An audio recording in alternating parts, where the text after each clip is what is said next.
But as I was saying, people, my phone got a little hot. Got that heat going on in here. But as I was saying, people, I don't know you. You see people trying to bend those words in so many ways. Oh, that means, no, it means exactly what it says. I don't know you. So a lot of people are going to get turned away with those simple words. I don't know you. Your heart was hard then. And guess what? My heart is hard now. My decision is final. I ain't got to explain to you. God's like, Jesus like, I ain't got to explain to you why you didn't make it. All I got to tell you is I don't know you. Gonna be the hardest words. A lot of people gonna be like, golly. That's it. I don't know you. But the thing is, he's gonna reveal himself to be real. And you're gonna see it. A lot of people are gonna see on that day, but like, he was real. And all I'm gonna get, or all they're gonna get, I don't know you. I'm real. I don't know who you are. God have mercy. You see, you got all this time right now, especially if you're here to listen to my voice right now. You got this time right now to get to know him. Boy, that's a message in itself.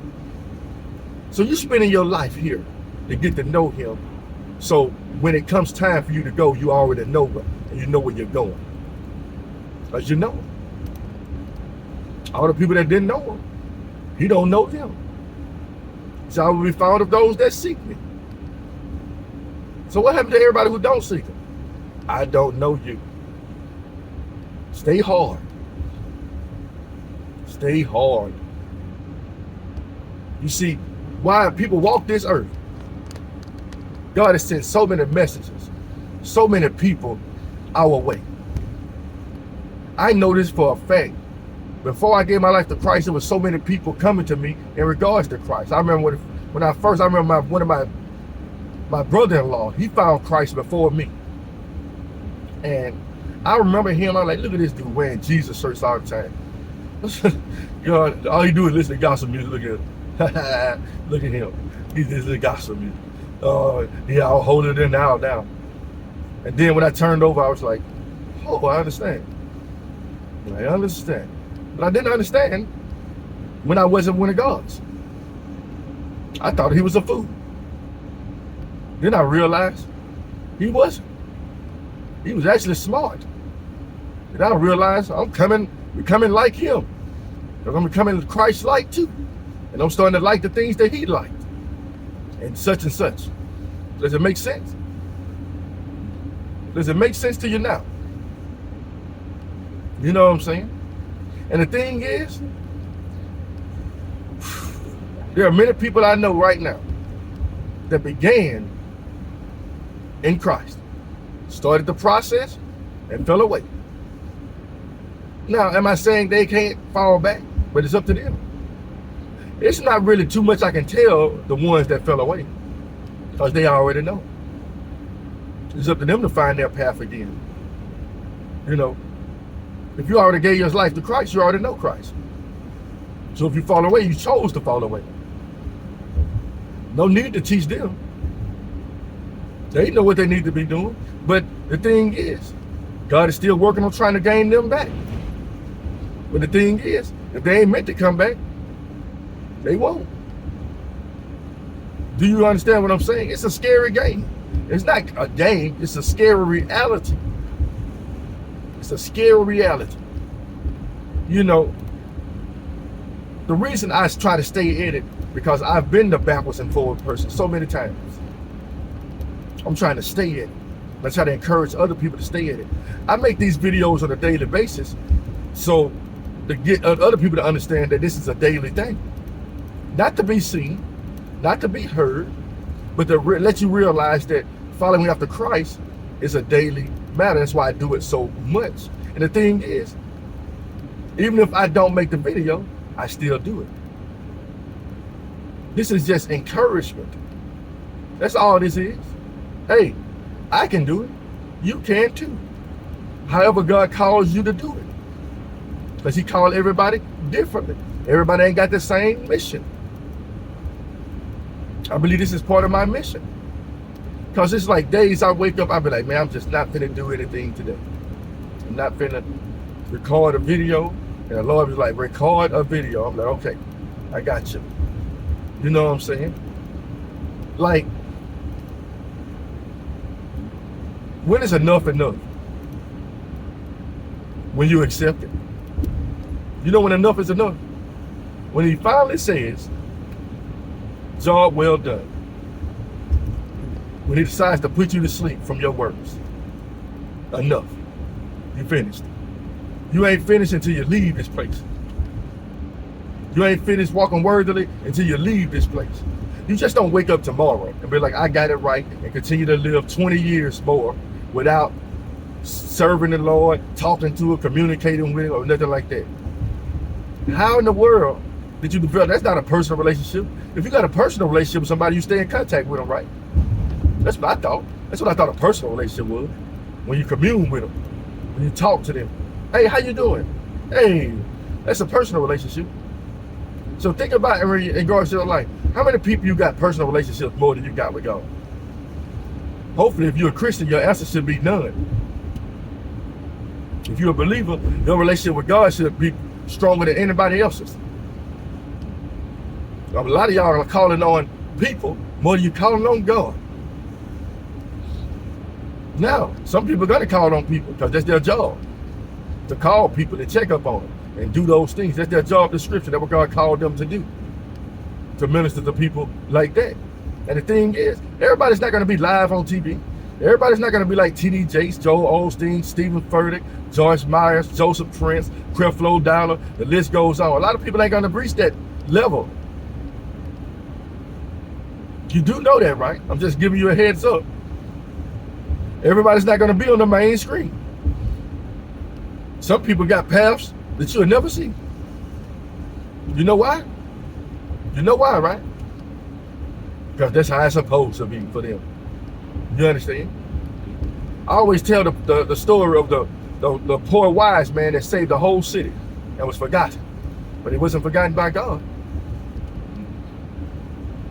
The people of the city probably realized, hey man, they probably overlooked him. But God was like, man, this whole man.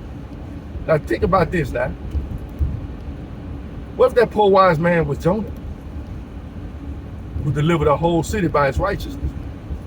What was his righteousness? The Lord is going to destroy this place in 40 days. Look at that. One line saved the whole city. But it took the right person to listen. It took the king. The king was like, shoot, okay, I heard the Lord's voice through Jonah. Everybody, we finna fast. Don't even feed your dogs. Don't even feed your cats. Don't even feed the fish. Everybody is finna fast today. You understand? For real. Now think about that. So it took everybody working in unison to sway the Lord's wrath away from destroying Nineveh. He said, no what sign will be given to them, except, he said, the children of Nineveh will rise up on that faithful day. Did he say they already in heaven? He said the children of Nineveh will rise up on that faithful day. Come on, man. It's right there. The truth. The preacher lying.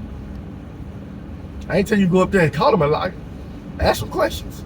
Ask him how did he come to this knowledge that people are already in heaven. To ask him how he know. Ask him how he know who's going. Ask him why at every funeral he say this person is in heaven next to God right now. How did he know that? I don't know who's up there next to God. I just hope and pray that my mother and my fathers and people that died in my life lived a life pleasing to God, and I just hope and pray that God accepted them, that they were accepted, that they proved themselves worthy. Because I know a lot of people are like, well, you ain't got to show that you're worthy. That doesn't even make sense. That don't make sense. You ain't got to show who you are. You ain't got to show that you're a Christian. Where that work is. Let's say you work at McDonald's. right? You work at McDonald's. McDonald's got a uniform. They say you keep coming there in regular clothes. How do people know you work for McDonald's? You just sitting there eating a hamburger in regular clothes. They're like, they're gonna go to the person with the uniform. This is what our uniform is. The way we walk, the way we talk, the way we act, the way we speak of Christ. All that is your uniform. That's your uniform. So is your uniform on? Do you have your uniform on? Like, this is where I work, Atlas Van Lines. This don't show that I'm a Christian. This don't show I'm a Christian at all. What I do shows I'm a Christian. What you do shows you're a Christian. When I say put your cross on, I ain't saying just walk around with a necklace on, be like, I'm a Christian, and don't say nothing else. That's it. I'm a Christian. Are you a Christian? You know how many people wear crosses who are not Christians? I ain't nowhere near a Christian. Come on now, I'm just telling you something truthful. It's up to you to pay attention to it. It's up to you to listen. I'm not telling you nothing that the Bible ain't telling you already. I'm just breaking it down in layman's terms. Bringing it down so you can understand. But I'm about to get ready to end. But before I end, let's go back to the basics, to the message. Don't get so hardened that it becomes too late. And the Red Sea collapses on you. If you haven't given your life over to Christ, today, right now, is the accepted time. You ain't gotta wait till Sunday. You gotta wait till you go to church on Sunday. You can start the process right now. Does that mean he might not lead you to a church to be baptized and filled with the Holy Ghost? But it starts right now, because he's after your heart. So you can confess with your heart right now. And then he's gonna have you confess in front of others. One thing I love about Billy Graham's teaching, he said, you know why I asked you this in front of everybody? Because he said you gotta show who you are. You gotta come to him openly in front of everybody. You gotta show the world what you are. You gotta show the world that you're giving your life to Christ. And now when I say you can't show the whole world, but you gotta show, you gotta be witness to. People gotta witness your starting point. But you can start right now. But I'm telling you, he's gonna lead you to a church. He's gonna lead you to a church. And then he's gonna make you a church. Welcome to Florida. That's all I got for you people. Have a blessed day.